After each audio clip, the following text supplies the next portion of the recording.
All right, go for it. Good morning, everyone. It's the one and only V, the Gorilla Economist, coming to you again, yet again. It is I, and I am joined by my main man, CJ, and we have a special guest with us today. We have Rory from the dailycoin.org, right? Correct. .org, thedailycoin.org. Go check out his site, thedailycoin.org, as well as his YouTube channel, The Daily Coin. Rory does fantastic work. We are huge fans of his. We are huge fans and supporters of his work, his website. He's got great insights, great strategies. And today, it's Monday, before we went live, Rory has a complete revamp of his worldview. We got to see what's going on with Rory. Rory, what's going on, man? Oh, well, thank you, V. I appreciate that. And CJ, I really appreciate you guys having me on today. Yeah, before we started the show, I was just saying that, you know, my whole view of everything is really changing, and I've basically wiped the slate clean of the past 10 years. And I'm starting to, or not starting to, I'm trying to look at everything a little bit differently. Like what in particular?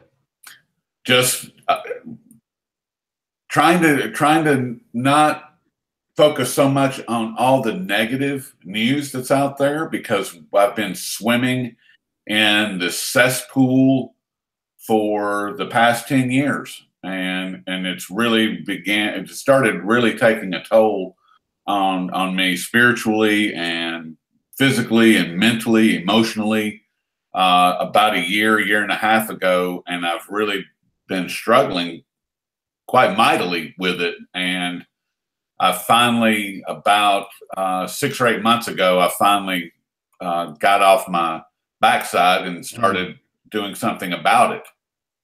And it seems like I'm not alone in what I'm doing, because there seems to be a fairly good shift of people that are looking at the same thing that I'm seeing, and it's like, okay, I've had it.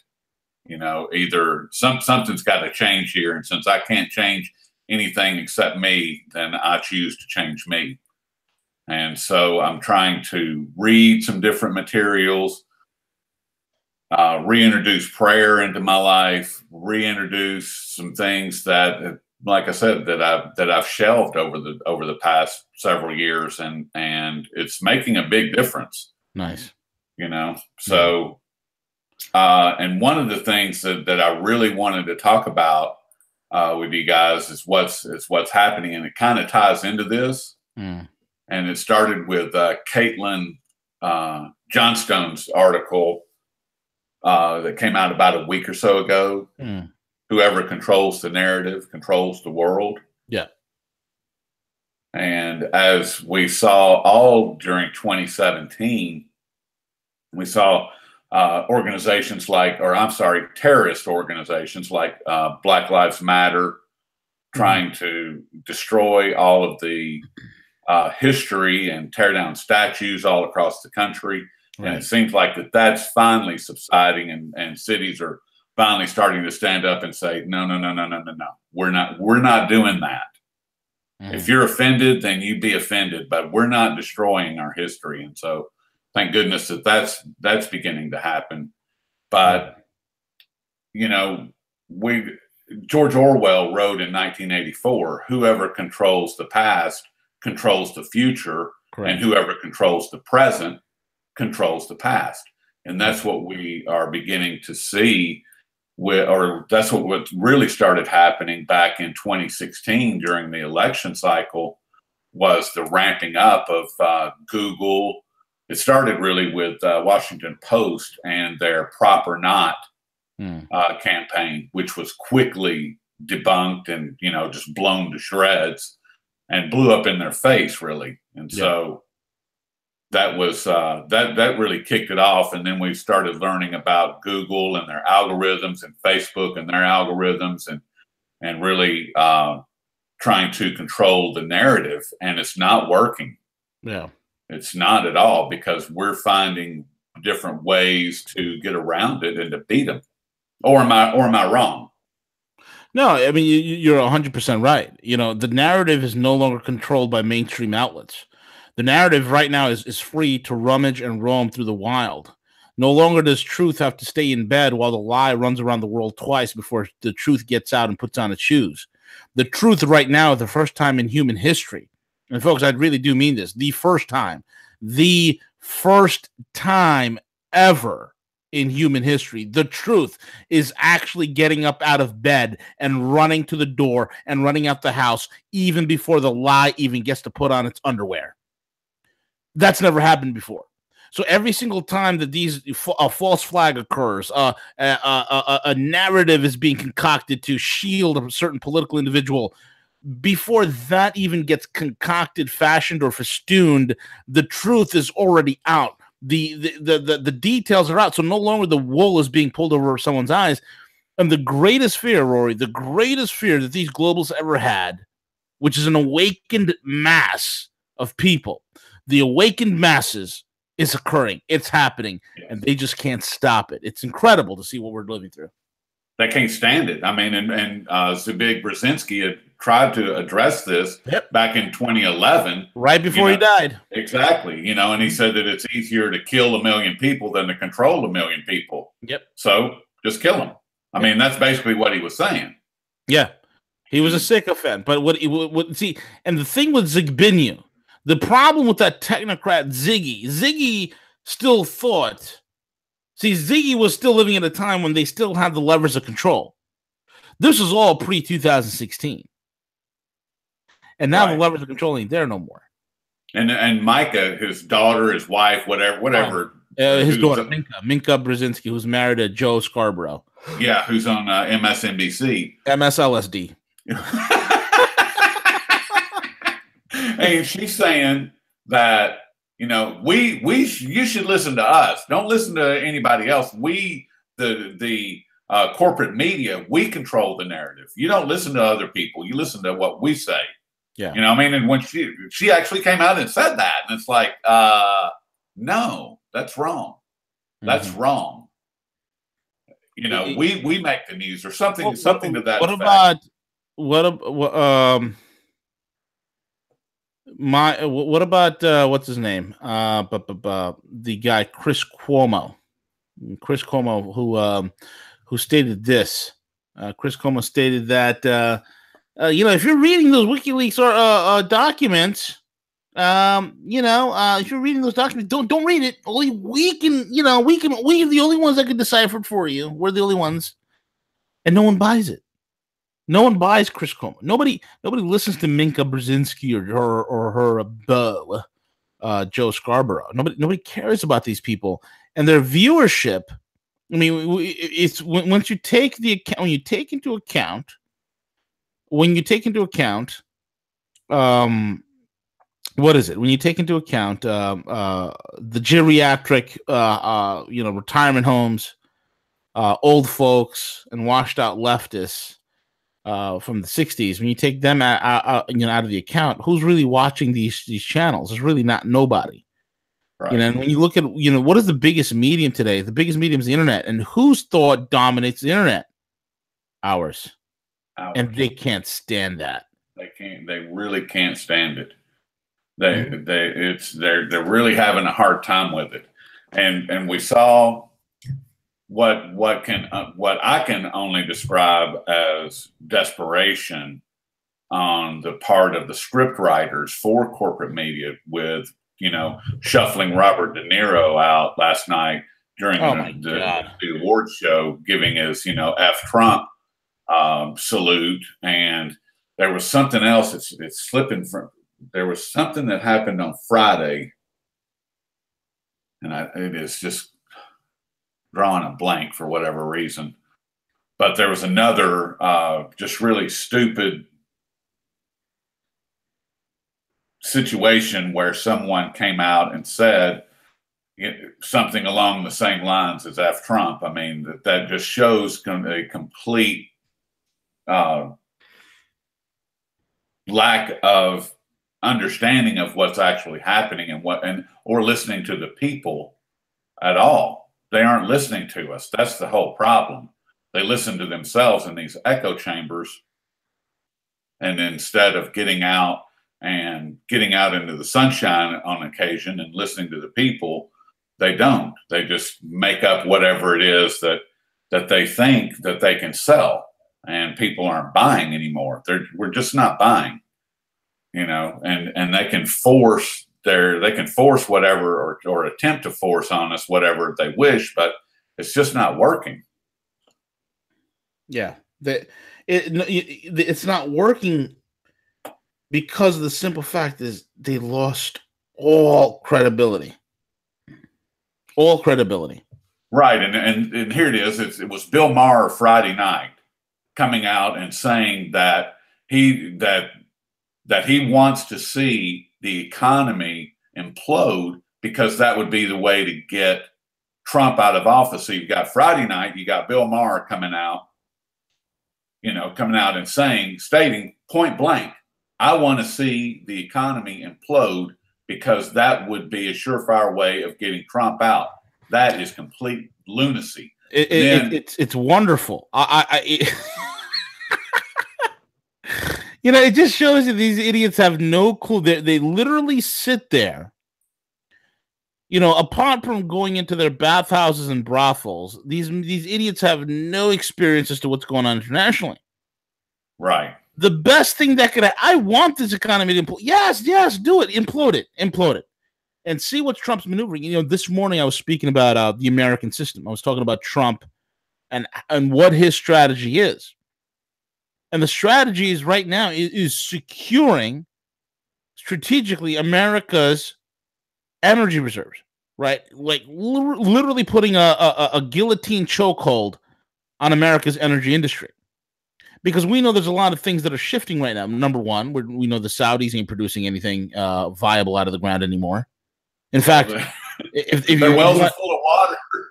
Exactly. They're pumping like 90% water out of their biggest wells. And if we want further proof of it, Rory, I would always tell audiences, hey, check this out. They want to get into LNG. They don't have any. And that's why they've launched 3 energy type wars. Okay, the first one is Syria, which blew up in their face. The second one was Yemen, which is continuing to blowing up in their face. I think the casualties of the Saudis is probably over 4,000 right now, 4,000 dead Saudis. And the last thing they're doing in their desperation is to take on the biggest LNG player in the Middle East, which is Qatar. All these moves are signaling to the world, hey, guys, guess what? We're out of oil. What do we do? The U.S. knows this, and Trump knows this, because we are also one of the biggest players of LNG and petroleum in the entire world. So if we're on the same playing field as the Russians and the Iranians, okay, and this is why the JCPOA is probably being leveraged out, because the leverage is, look, we know for a fact that Iran is not the biggest sponsor of terrorism in the world. We know that. It's not true, okay, and I think Trump knows that as well. What Iran is a rival, is an LNG, liquid natural gas, energy, petroleum rival. And to those rivals, that there's a little bit of pushing back. There's a little bit of pushing around that Trump's doing, whether it's the Russians, whether it's the Iranians. But at the same time, in trade, where we're faltering under the Chinese, you see him push back a little bit over there. He's trying to leverage us. So yes, and the whole, everybody knows, and anybody who's worth his salt has been paying attention to the markets understand, globally and systemically, from China to Russia to the entire friggin' Western world, they are all in debt. There's massive debt in the world. Majority of countries are signing up to this global economic reset. Let this reset go through. So yeah, let the current economy collapse. This way it purges out all the cancerous waste. And alongside with that cancerous waste will be a great deal of libtards and the libtard institutions that are with them. They will go on the wayside. And we have a chance to reboot our entire economy, make it energy strong, which will foist which will help our new currency, our new dollar, which is no longer a petrodollar, which is no longer world reserve currency. It'll make that currency stronger and allow it to float and compete against other international currencies. And we have a chance of building the physical economy. These are a possibility that's very well and strong. So these idiots, like this idiot Bill Maher, who doesn't know, I mean, he spent too much time sniffing cocaine and hanging out on liberal parties. He has no clue. So yes, Bill Maher, please, yes, having the economy collapse will only make Trump stronger. Well, and the thing is that if you listen to the clip where he's discussing this, the audience is not on his side, and this is his audience. Yep. These are his people. These are typically, his audience is typically filled with extreme leftists. Yep. And they are like, you can hear gasp, you can hear just a handful of applause. They're like, no, that's not it. That's not how it works. And the economic reset, I know you spend a lot of time with it. You spend a lot of time with London Paul discussing it. And I'm very grateful for all of what you guys share. And I want some clarification, because it's something that I've been saying for a number of years, is that the West, primarily the Western Europe, UK, United States, we are saturated in debt. We don't have anything to show for that debt. And yes, Russia has debt. Yes, China has debt. Yes, India has debt. But the difference is that they have stuff. They have new roadway systems. They have new railway systems. They have new water systems. They have new energy systems or power distribution infrastructure. I mean, doesn't that make a difference? I mean, if the economy is going to be reset and everything is going to change, and I personally believe it's going to take about another decade, maybe a little bit more, for that to happen. But at the end of the day, if I've got stuff but I don't have any cash, I'm in better shape than somebody that doesn't have any cash and doesn't have any stuff. Yep. Right. Yep. So, absolutely. I mean, how is it that what do you see as far as as far as controlling the narrative? We can see that there's basically a media blackout on the SCO, the EAEU, the North-South Corridor, all of these other projects, the BRICS, the AIIB, all of these things. You don't hear any of this in the corporate media in the West. You don't hear discussing any of it at all, ever. All you hear in the corporate media is the light is basically the strokes in which they paint the members and those nations that are shaping the One Belt, One Road initiative. Most Americans still think China's a giant sweatshop. They've never seen pictures of Shenzhen. They've never seen pictures of Hong Kong. They've never seen pictures of Beijing. They've never seen these pictures of these amazing Chinese cities and what they're doing at a tier level, competing with any first world country in the world, probably even surpassing them in many regards. They've never seen the 350 mile an hour bullet trains running around all over China. They've never seen such things. Okay. They've never seen the largest ports in the world and all the shipping and the trade and knowing, and they're completely ignorant of the fact that China, more than a manufacturing powerhouse, is a banking powerhouse. They don't understand that. They don't understand that. And that if you want to get anything done in the bleeding edge of technology, you're not doing it here in the United States. You're doing it in China. They don't understand that, like, the top 10 fastest supercomputers, the top 3 or 4 of them are in China. They don't get that. These are things that the American public is completely ignorant to, because the Western media paints China as a giant sneaker sweatshop. They paint Russia as just this corrupt communist. It's still the Soviet Union. Yes. It's still the Soviet Union. The Russians are dumb. They're all just, it's all cold and drab, and all the buildings are gray, and they all look like a giant prison camp over in Russia. That's what Russia looks like. They paint India as a poverty-stricken country with, everybody's like, going to the bathroom in an open sewer. Everybody's dumb. Everybody's stupid. The rest of the Asian countries are all living in mud huts and in caves. And only the glorious West, because we're the smartest. We're the smartest. And we're the most astute. We're the only ones that have a vibrant economy. Meanwhile, we're just basically a giant vessel of debt and deindustrialization, and we have nothing to show for it. We have the most medicated populations in the entire world. That's in the Western world, counting Europe as well. We have the most unhealthiest population in the entire world. And we also have some of the most stupidest population in the entire developed world as well.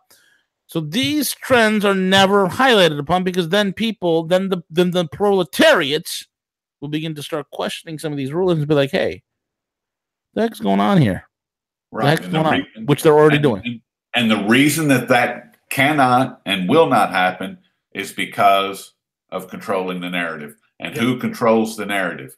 Google. And this is, I want to read this. This is from an article that was published that Lance Johnson wrote over on Natural News. And the title is Google's Internal Handbook Instructs Engineers to Bury Natural News Web Pages from Search Results. This was published yesterday on June the 10th. And the opening paragraph explains what Google is and what Google isn't. This is a direct quote.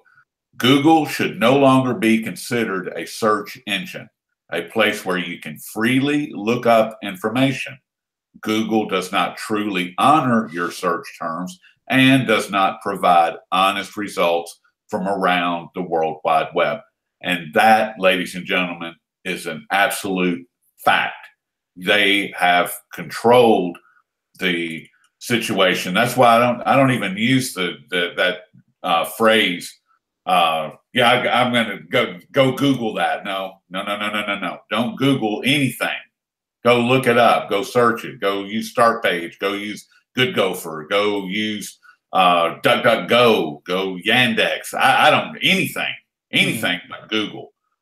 And it goes on to say that on page 108 of the Search Evaluator Quality Guidelines, Google gives a glimpse into the type of reference information they bury, including, quote, pages that directly contradict well-established historical facts, e.g. unsubstantiated conspiracy theories, unless the query clearly indicates the user is seeking an alternative viewpoint, end quote.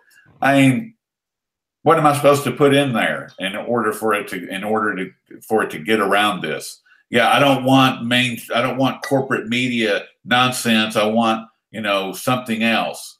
I can't do that. Right. It's gonna read that and go, what is this guy looking for? Yeah. Yeah, exactly. So all of what we have just been discussing, as far as the economy, as far as the media blackout on what's happening in China, and the reason that people don't know these things is because of this right here, what I just read. That's exactly why. It's because we cannot get to it unless we go to it. My website has been de-indexed. 135,000 pages have been de-indexed on my website, period. Jesus. Wow. 135,000 pages. They're no longer listed. They're blocked. They are completely blocked. And one of the things that I've learned over the past 2 or 3 weeks, and this is part of, at the beginning, at the top of the show, I was saying, I'm trying to shift my life and wipe the slate clean. And this is part of it, is because I can't win. I can't beat these guys. And it's not that I'm throwing in the towel. It's that I don't want my life to be a continual fight. I just want to live. Yeah. I just want to be happy. I want to be free. I want to be able to exercise my First Amendment rights that are tied directly to my Fourth Amendment rights, that are tied directly to my Second Amendment rights. That sounds racist, Rory. That sounds racist. Well, yeah, of course it is. You can't have all that. This guy just wants all this freedom. You said the F word, freedom. Oh, my God. How dare you? How dare you? Oh, my God. Lord. So that's where I'm at. It's like I said, I'm not trying to be unreasonable, and it's not that I'm running scared or any of that. And I just want to live. Yeah. I don't want somebody controlling my life and telling me that I can't do something, and the only way that I can do it. And one of the things that I've learned, V, over the past couple of weeks also, if you pull up Start Page, which is supposed to be this alternative, right next to their search bar in the middle of their page, it says enhanced by Google. It's like, I thought you guys were supposed to be an alternative. Yeah, well, they're an alternative in the sense that they hide you, but they're using Google search algos, which unfortunately, I don't know anybody that has a rival to their actual search algos. I mean, all of them, DuckDuckGo, Startpage, they all use enhanced by Google. Like, who else is out there in the search engine game? Like, who's left? Bing? Yeah. Well, good go for Bing. Natural News. Mike Adams, he started GoodGo for about 2 or 3 years ago, but it is strictly for alternative news. You can't get the whole picture, and that's there's good qualities, there's good and bad in that, in my opinion. I want to see the whole picture. There are guys right now that are fighting hard to decentralize the internet. Right. And I don't think we'll see any sort of change until we get to the point where we can decentralize the internet and move away from it completely. Then that's the only way we're going to see some real change. That's when the real challenge to Google comes, which will be some sort of a blockchain rival that's decentralized. It just has to be this. It has to be this way. Google needs to be broken up. It's too powerful for what it does. It actually needs to be shut down. Yeah, it is a monopoly. It needs to be shut down.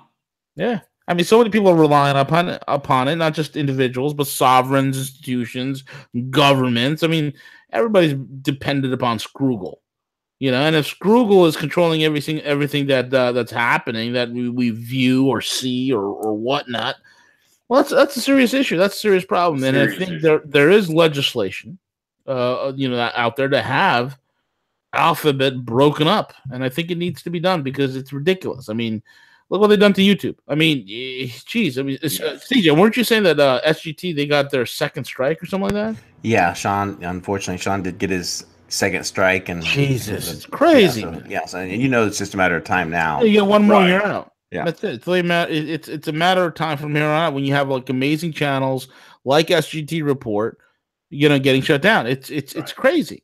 Because they can't stand it. They can't stand that. This is why we need to migrate. We need our own platform. And we have it. And the funny thing is, everything that we need is already built out. You have BitChute, you have DTube, you got Steemit. More and more people need to migrate to these alternative platforms and then take up space over there rather than always being on the stupid YouTube and Scroogle. Everything we need for our own self-contained economies exist between cryptocurrencies, precious metals, alternative, decentralized internet platforms. Everything exists already. We just need to move. Like, what's it going to take? Is my biggest question, Rory. See, and that you remember when the last time I was on your show was in December, and there was a call to action. Yep. And I actually set up an email. We gave out that email address on several occasions throughout that show. Guess how many responses I got? Guess how many people actually used that email? 5. No. 10. 3. Wow. 3. Yeah. So it's not a question of having the right platform. It's not a question of having getting the information out there. It's a question of who's doing what. Yeah. Who's supporting what?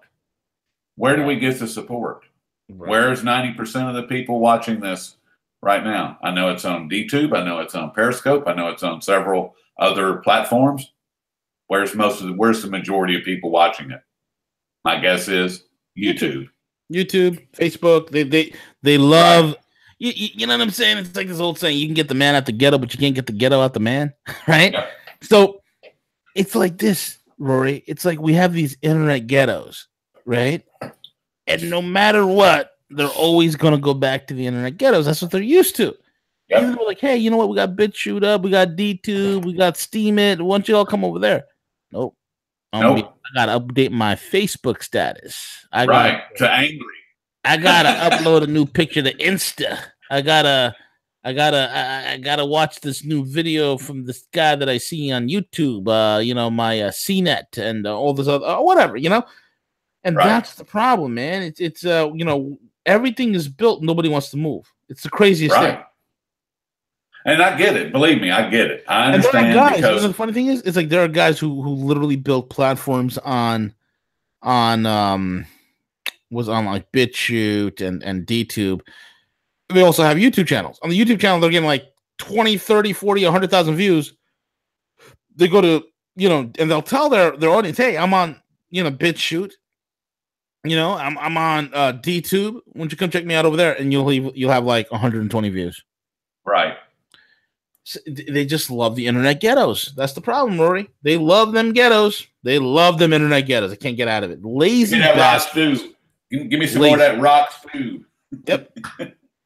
Lazy bastards, man. I got no other word for it. Lazy bastards. But in their defense, I get it, because I'm a one-man operation, and for me to migrate to these new platforms, I am on Steemit, but in order for me to publish my work over there, it requires a lot more of my time. In order for me to publish onto BitChute, then that requires a lot more of my time. In order for me to do these other, to be involved in these other platforms that are outside of what's already built, it requires a lot more of my time. I get it. So I understand. And as far as breaking those habits, I get that as well. But at the end of the day, what do we want? Am I willing to give up a few more minutes of my time during the day in order to build a new community? Yes. Am I willing to do what is required in order to make a better world for my family to live in? Yep, I'm willing to do that. I'm willing to do these things. And we need more people that are willing to do that. That's what we need. Because when you've got somebody like Paul Joseph Watson, for example, love him, hate him, I don't care. I love him. He gets, 200,000 views, 300,000 views, 500,000 views on YouTube. And like you said, he'll get maybe 1,000 on his BitChute. Yep.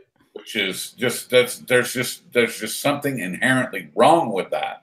Yeah. So, but anyway.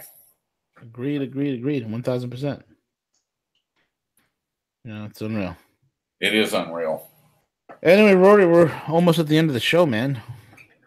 Give us your closing comments, sir. Your social media and how people can follow you. Well, you can follow me on Steemit at the Daily Coin. You can follow me on Gab at the Daily Coin. You can follow me on and on vk.com at the Daily Coin. That's all are alternatives. Steemit, a lot of people are familiar with. Gab, a lot of people are familiar with. It's the alternative to Twitter, and you can follow me on VK, which is the alternative to Facebook. And it's I'm doing what I can I closed my Facebook account about a month ago. They still haven't deleted it, even though I asked them to delete it. Jeez. They still haven't deleted it, because if you can deactivate it and it won't be deleted. You have to go in and go through a 2 or 3 step process in order to delete your Facebook account, which I did, and they still haven't deleted it. And of course you can, and that's been close to a month. So they're just sucking everything up that they can. They're putting it all in the NSA file. And of course, the main website is thedailycoin.org. And I've got another project that I'm working on. It's not quite there yet, but I've got a lot of things that I'm working on that are behind the scenes that will be coming out hopefully by fall. Hopefully. Yeah. So, but that's where you can find me. Come on over. Come on over. The water's fine. Exactly. With that being said, man, great points. And with that being said, CJ, we're over and out, man.